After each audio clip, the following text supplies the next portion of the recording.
오늘 하나님 말씀 제목은 약속하신 것을 기다리라라는 제목으로 하나님 말씀 전하겠습니다. 예수님은 부활하셨습니다. 그리고 승천하셨습니다. 어떤 분들은 생각하기를 부활하고 나서 곧바로 승천하신 줄로 생각을 하지만 사실은 예수님께서 머물었던 기간이 있었습니다. 기독교는 십자가와 부활에서 끝날 것 같은데 그래도 여전히 부활 이후에 예수님께서는 여전히 하셔야 될 일이 있으셨습니다. 뭔가 이것만큼은 확실하게 마무리 짓고 하늘로 돌아가야겠다라고 결심하고 계획하신 것이 있습니다. 예수님은 40일 동안 머물러 계셨습니다. 40일 동안 머물러 계시면서 마지막으로 하셨던 일이 무엇일까요? 이건 굉장히 중요합니다. 예수님께서 이것만큼은 강조하고 가르치고 이루어 가도록 인도한 다음에 하늘로 가야겠다라고 하고 결심을 했기 때문입니다. 예수님은 단 하나만 강조하셨습니다. 하나님 나라의 일에 대하여 말씀하셨다라고 오늘 말씀이 증거하고 있습니다. 예수님의 생애를 한번 잘 보실까요? 예수님의 공생의 시작, 30 초반쯤에 시작하셨을 때 처음으로 메시지를 전한 말씀이 있습니다. 마가복음 1장 15절에 보면 때가 찼고 하나님의 나라가 가까이 왔으니 회개하고 복음을 믿으라 라고 이렇게 첫 번째 메시지로 선포를 하셨는데 그것이 바로 하나님의 나라였습니다. 그리고 복음에 대한 것을 선포하셨습니다. 예수님께서 우리에게 기도를 가르쳐 주셨죠. 주기도문입니다. 이런 기도로 하나님 앞에 기도를 드려라 라고 하는 표본을 주셨는데 아버지의 나라가 오게 하시며가 첫 번째 자리에 차지하고 있습니다.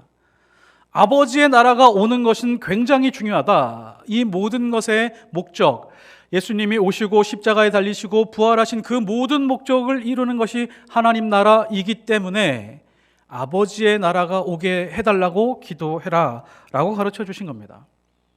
그리고 그 말씀으로 쭉 설교하고 가르쳐 주시고 설명하는 그 아랫부분에 보면 이렇게 또 말씀하십니다. 너희는 먼저 그의 나라와 그의 의를 구하라. 그리하면 이 모든 것을 너희에게 더하시리라. 이것도 마찬가지입니다.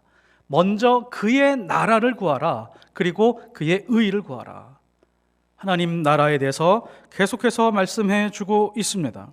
오늘 말씀처럼 3절에 보시면 40일 동안 하나님 나라의 일을 말씀하시니라 라고 말씀을 하셨는데 예수님의 목표는 십자가이고 부활이었지만 이 전체적인 그림에서 완성하고 싶은 것은 바로 하나님 나라의 일이었습니다.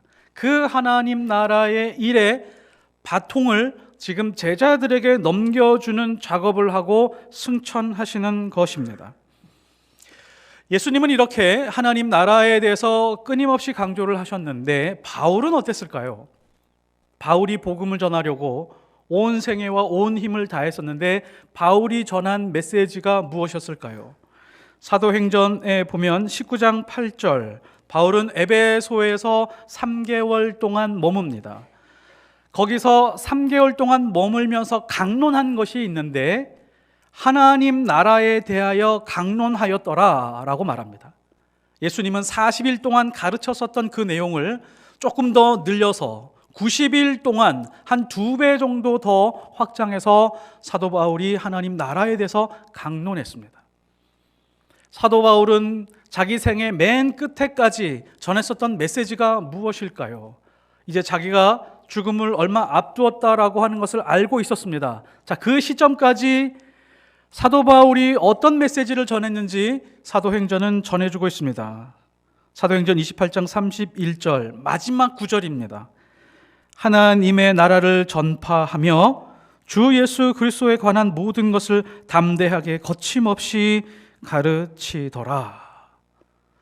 사도 바울도 마찬가지였습니다. 사도 바울이 십자가와 부활을 붙들고 살아가긴 했지만 전체적으로 큰 그림, 하나의 목표, 표대를 향해서 달려갔는데 그 표대가 바로 하나님 나라였습니다. 그래서 로마 감옥에 갇혀 있으면서 전세방에 살면서 마지막까지 담대하게 거침없이 전하고 있었던 것이 하나님의 나라요 예수 그리스도에 관한 것을 전하고 있었습니다. 구약 성경을 보면요 구약 성경 전체에서 꿈꾸고 있는 것이 있습니다. 창세기에서부터 말라기까지 구약 성경에서 꿈꾸는 것은 메시아를 통해서 하나님 나라가 오게 하는 것입니다. 이것이 구약 성경이 꿈꾸는 것입니다. 신약 성경에서 복음서, 사도행전 혹은 서신서, 요한계시록 이 모든 것의 퍼즐을 하나 맞춰보면 하나님 나라구나 라고 확인할 수 있을 정도로 성경은 하나님 나라에 대해서 강력한 메시지를 전해주고 있습니다. 그래서 부활 이후에 40일 동안 예수님은 제자들과 정기적으로 만나셨습니다. 4절 말씀에 보면 사도와 함께 모이사 라고 하는 이 말씀은 원래 원어에서 살펴보면 함께 식사하다, 함께 소금을 먹다 라고 하는 그런 뜻입니다. 정기적으로 제자들을 만날 때 식사하고 식사 전후에 하나님 나라의 일에 대해서 항상 가르치고 알려주시고 선포해 주셨습니다. 그런데 이렇게 하나님 나라에 대해서 성경은 끊임없이 강조하고 있고 예수님은 이것만큼은 마무리하고 하늘로 가야겠다라고 하는 이 하나님 나라에 대한 이 말씀은 우리는 솔직히 이 하나님을 믿으면서 하나님 나라가 오게 하시며 하나님 나라에 대해서 별로 감흥이 없습니다. 옛날에 이런 유행어가 있었는데 혹시 기억할지 모르겠습니다. 솔까말, 솔직히 까놓고 말해서 하나님의 사람들이 믿음을 가지고 있다고 하는 사람들이 하나님 나라에 대해서 듣게 되면 별로 가슴이 뛰지 않습니다. 내 인생과 별로 상관이 없고 하나님 나라 일에 대해서 내가 뭐 크게 할 것이 있을까라는 생각이 있습니다. 더구나 지금 내가 당하고 있는 이 문제들부터 해결해야 되는데 하나님 나라가 나와 무슨 상관이야? 라고 하면서 무시당하기 일쑤입니다. 하나님 나라에 대한 말씀은 귀에 잘 들어오지 않습니다. 제자들도 마찬가지였죠. 예수님과 함께 3년을 먹고 자면서 보고 듣고 배웠습니다. 심지어 부활하시고 나서도 예수님은 이 하나님 나라에 대해서 아무리 말하고 가르치고 하더라도 제자들이 어떻게 생각하고 받아들였는지 오늘 말씀에서 나오고 있습니다. 6절에 보면 그들이 모였을 때 예수께 여쭈어 이르되 주께서 이스라엘 나라를 회복하심이 이때니까 하니, 십자가에 달리기 전에도 하나님 나라에 대해서 가르쳐 주셨고 부활하신 이후에 집중적으로 하나의 주제에 대해서 설명을 해 주었음에도 불구하고 제자들이 엉뚱한 소리를 하고 있는 겁니다. 예수님이 메시아라는 것을 믿습니다. 예수님이 우리 죄를 위해서 십자가에 달리시고 우리를 구원해 주셨다는 것도 믿습니다. 당신이 죽었다가 다시 살아났다라고 하는 것도 믿습니다. 그런데 하나님 나라는 우리와 상관이 없는 것 같은데요. 그냥 이스라엘 나라만 빨리 회복시켜 주십시오. 제자들이 반응하는 것 보십시오. 엉뚱하게 받아들이고 엉뚱한 질문을 하고 있습니다. 인간이 이런 존재입니다. 하나님도 너무 잘 알고 계셨고 예수님도 너무 잘 알고 계셨습니다. 이렇게 인간이 이해하지 못할 때 하나님이 취하시는 아주 전형적이고 공식적인 방식이 있습니다. 이렇게 구제불능의 인간들을 조금 높은 수준으로 끌어올리는 방법이 바로 약속을 주시고 명령하는 방식입니다. 약속을 끊임없이 주시고 기억하게 하시고 그것을 가지고 지키게 하신 다음에 명령하시고 그것을 따라오게 하시는 것이죠. 왜냐하면 인간이라고 하는 존재가 이해하고 납득하고 공감하는데 시간이 너무 오래 걸립니다. 이해시키고 또 설득하고 또 설명하자고 하면 너무 오랜 세월이 가고 있기 때문에 하나님은 이런 방식을 사용하는 것이죠. 인간이요, 아무리 똑똑하다라고 할지라도 이해력이 그리 높지 않습니다.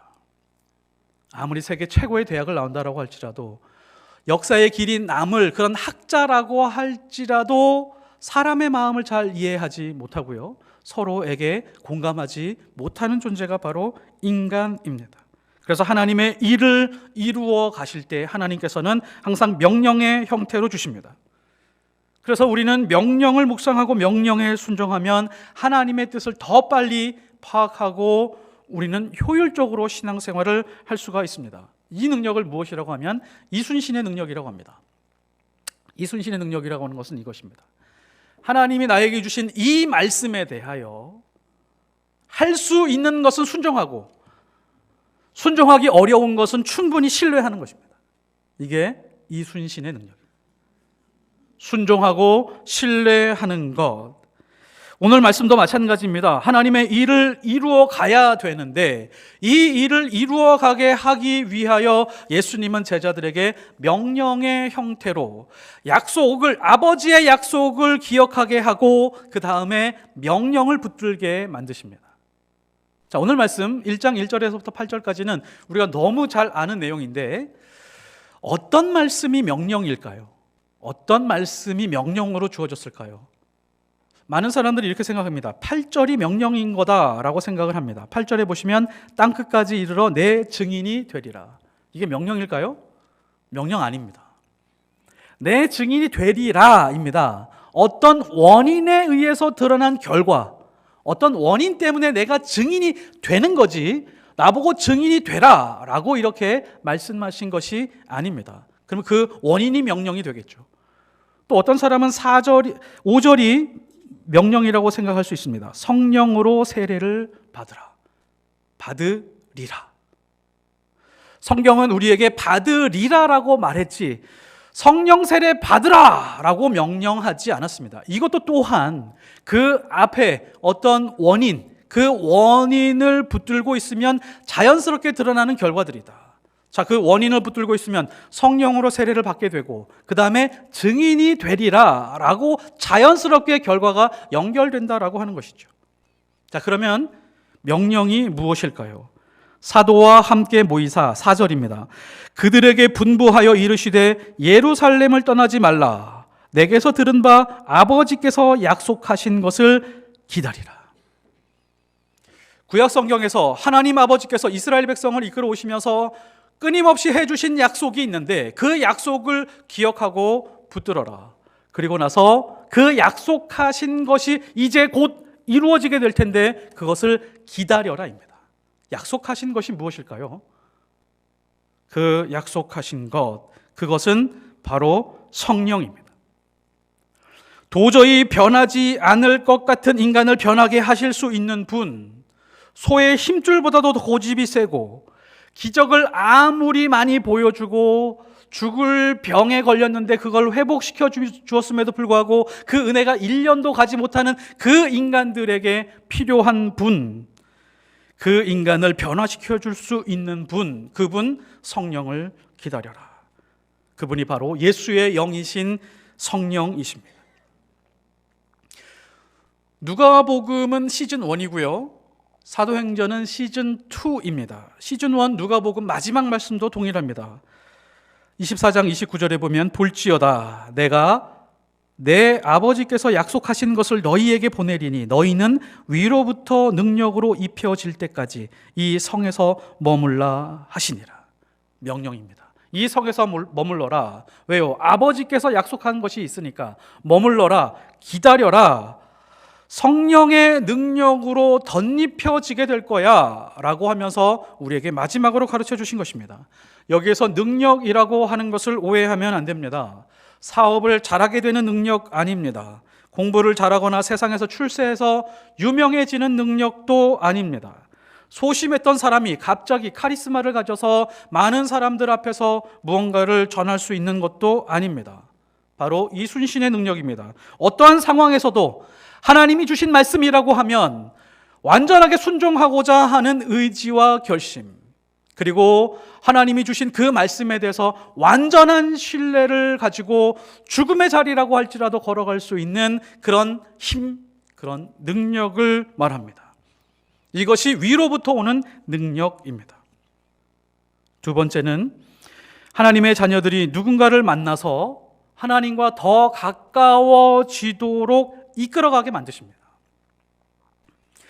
첫 번째는 성령께서 내 안으로 들어오셔서 내 안에 무질서한 부분들에 대해서 질서를 잡게 만드십니다. 질서가 이제 잡혔습니다. 이제 하나님 안에 있는 것, 성령의 이끄심을 받는 것, 말씀대로 사는 것, 기도하며 사는 것이 얼마나 기쁜 것인지를 깨닫고 알게 됩니다. 이제 이 기쁨이 넘치기 시작을 하고, 내가 만나는 그 누군가, 나를 만나게 하시는 그 사람들이 하나님과 더 가까워질 수 있도록 내가 쓰임받기 원하는 그런 기도가 나오기 시작을 합니다. 그리고 그 사람들로 하여금 하나님과 가까이 갈 수 있는 다리의 역할을 할 수 있도록 끊임없이 노력하게 됩니다. 사도행전 8장 26절에 보면 성령이 빌립을 좌우합니다. 가만히 잘 살아가고 있던 빌립에게 찾아오셔서 너 일어나, 지금 바로 광야로 내려가, 이렇게 명령을 합니다. 강권을 했습니다. 빌립은 순종했습니다. 광야라고 하는 곳이 그렇게 녹록한 곳이 아니기 때문에 누구도 가고 싶어하는 곳이 아닌데 그냥 순종해서 내려갔습니다. 그 광야에 가보니까 에디오피아 여왕의 국고를 맡은 관리 네시가 예루살렘에 올라갔다 내려가고 있는 그런 도중이었습니다. 책을 읽고 있었는데 무슨 책을 보는가 봤더니 이사야서를 읽고 있었습니다. 빌립이 그때 그 자리에서 하나님의 복음을 전하고 예수 그리스도의 복음을 전한 다음에 세례를 베풀어 줍니다. 우리의 인생이 우리의 계획대로 이루어지고 우리의 꿈대로 이루어졌다면 지금 이 순간 이 자리에 앉아 있을 사람이 몇 명이나 있을까요? 제 생각엔 이 자리에 별로 없었을 겁니다. 각 지방에서 지금 모여서 이 자리에서 예배를 드리고 있습니다. 각자 다른 인생의 모습으로 살아오다가 지금 이 자리에 함께 예배를 드리고 있습니다. 여러분 그거 믿습니까? 예수 그리스도를 통하여, 예수 그리스도가 보내신 성령을 통하여 우리에게 역사하신 다음에 성령께서 우리를 이끌어서 이 자리에 오게 하셨습니다. 지금 이 시간 하나님 앞에 예배하도록 우리를 이끌어 주신 것입니다. 세 번째는 하나님의 자녀들이 성령이 이끄시는 교회와 하나님의 선교의 확장을 경험하게 하십니다. 첫 번째는 성령께서 내 안으로 오셔서 질서를 잡으신 다음에 이제 이웃이 보이게 하고 그 이웃이 하나님과 가까이 가게 합니다. 하나님과 가까이 하는 그 장면들을 보면서 더 거룩한 욕심들이 커져가기 시작을 합니다. 하나님 나라에 대한 욕심이 생겨나기 시작을 합니다. 하나님, 저와 같이 미천한 존재를 사용하여 주셔서 하나님 나라가 확장되는 것을 보게 하여 주옵소서. 복음이 전파되는 것을 두 눈으로 목격하게 하여 주옵소서. 저 사람을 보내지 말고 저를 보내주십시오. 이사야처럼 하나님 앞에 기도하게 될 것입니다. 그리고 하나님 나라의 일을 내 생애에서 충분히 경험하고 그것을 느끼고 사용되는 은혜가 있습니다. 사도행전 13장 1절에 보면 안디옥 교회에서 처음으로 선교사를 파송합니다. 기독교가 생기고 나서 처음으로 선교사를 파송하는데 누구를 파송했을까요? 혹시 기억하십니까? 바울과 바나바를 파송했습니다.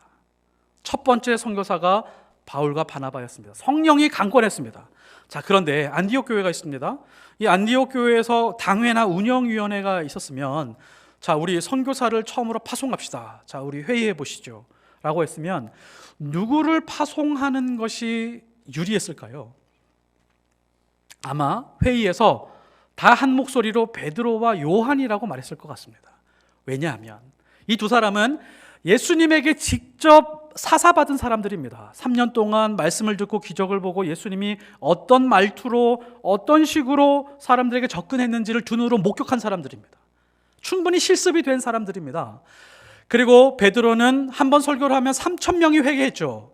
그냥 자기 언어로 말했는데 다른 언어로 말하는 사람들이 다 알아듣고 예수님 앞에, 하나님 앞에 온 인생을 다 쏟아붓겠다고 결심한 사람들이 나오기 시작을 했습니다. 자, 그러면 이 사람을 선교사로 보내는 게 맞겠죠. 다른 나라에 가서 설교하게 되면 많은 사람들이 그 말을 알아들을 테니까요. 그리고 능력도 있었습니다. 성전에서 기도하러 올라갈 때 안진뱅이를 고치는 그런 능력도 있었습니다. 그런데 성령께서는 그렇게 하지 않으셨습니다. 베드로와 요한 아니야, 바울과 바나바를 보내. 사람들이 생각할 때 이랬을 겁니다. 예수님과 직접 만나본 사람들도 아닙니다.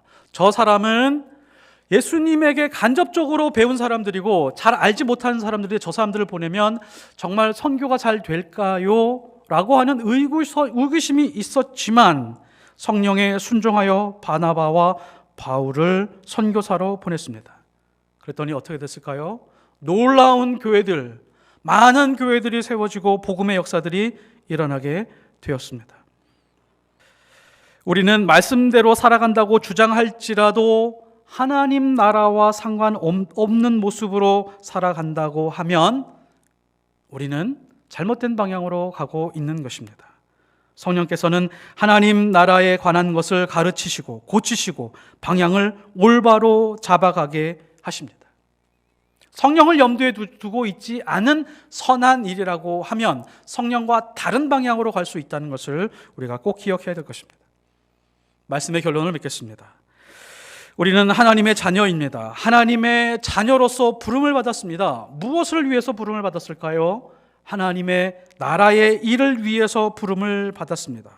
그런데 우리는 성경에 나오고 있는 제자들처럼 기적을 보고 부활하신 예수님을 만나서 정기적으로 식사를 하며 말씀을 들어도 잘 모르는 존재입니다. 그래서 하나님은 성령을 약속하셨고 예수님은 성령을 보내주셨습니다. 하나님의 나라의 일을 넉넉하게 잘할 수 있도록 깨우치고 간섭하시도록 보내주신 것입니다. 하나님은 하나님의 나라의 일을 이루어 갈 때 성령 외에 다른 것으로 이루어 가지 않는 분이십니다. 하나님은 성령으로만 하나님의 나라를 이루어 가기로 작정하신 분이십니다. 사도행전 안에 있는 하나님의 사람들은 성령으로 세례를 받고 자신의 성공을 위해서 살았던 사람이 한 사람도 없습니다. 오로지 하나님의 나라를 위해서 뼈를 묻었고 소리 없이 죽어가며 기뻐했었던 기록이 바로 사도행전의 기록입니다. 그러므로 성령의 권능을 받는다라고 하는 것은 이겁니다. 일단 성령으로 인하여 내 안에 있는 모든 혼란과 혼돈의 질서를 잡는 겁니다. 그리고 방향을 잡아가는 것입니다. 그리고 그 기쁨과 그 은혜를 통하여 내가 만나는 사람들이 또 그 사람이 나를 통하여 하나님과 더 가까워지고 친밀해지도록 사용되는 것입니다. 그 사람이 가장 그답게 사는 방법이 바로 이 방법입니다. 그리고 성령은 살아있는 교회를 경험하게 하시고 복음이 열방으로 확장되는 것을 경험하게 하십니다. 만일에 이런 선교와 복음의 확장에 대해서 관심이 없고 이런 부분에 있어서 자신을 제한시킨다라고 하면 우리는 온전한 신앙을 경험하기가 어렵습니다. 하나님의 뜻을 충분히 경험하기가 어렵습니다. 이것이 성령의 권능 안에 있는 삶입니다. 인생이 길지 않습니다. 앞으로 우리 인생이 몇십 년밖에 남지 않았습니다. 살아있다라고 할지라도 건강 나이가 있습니다. 건강하게 걸어다니고 뛰어다니고 말하고 내 육체를 충분히 활용해서 하나님을 위해서 쓰임받을 수 있는 그 시간이 사실 많지 않습니다. 육체가 쇠하여 가고 눈도 잘 보이지 않고 잘 걷지도 못하는 그 시점부터는 사실 조금 힘든 부분이 있습니다. 그 전까지 우리는 이렇게 나와서 예배 드릴 수 있는 이 순간들을 모두 활용하여 하나님 나라를 위해서, 복음을 위해서, 선교를 위해서 쓰임받는 것에 대한 갈망과 갈증이 있었으면 좋겠습니다. 모든 문제 안에서 성령을 먼저 구하십시오. 그리고 나에게 주어진 모든 현실 속에서 성령을 찾으십시오. 그리고 그 성령으로 이웃의 문을 두드리십시오. 성령이 내 안에서 간섭하셔서 못 보게 하던 것을 보게 하시고 깨닫지 못한 것을 깨닫게 하시며 미천한 내 모습, 이 모습이지만 누군가를 살려내는데 사용하는 하나님의 은혜를 보게 될 것입니다. 그 영광으로 살아가는 하나님의 사람들이 되시기를 예수 그리스도의 이름으로 축복합니다.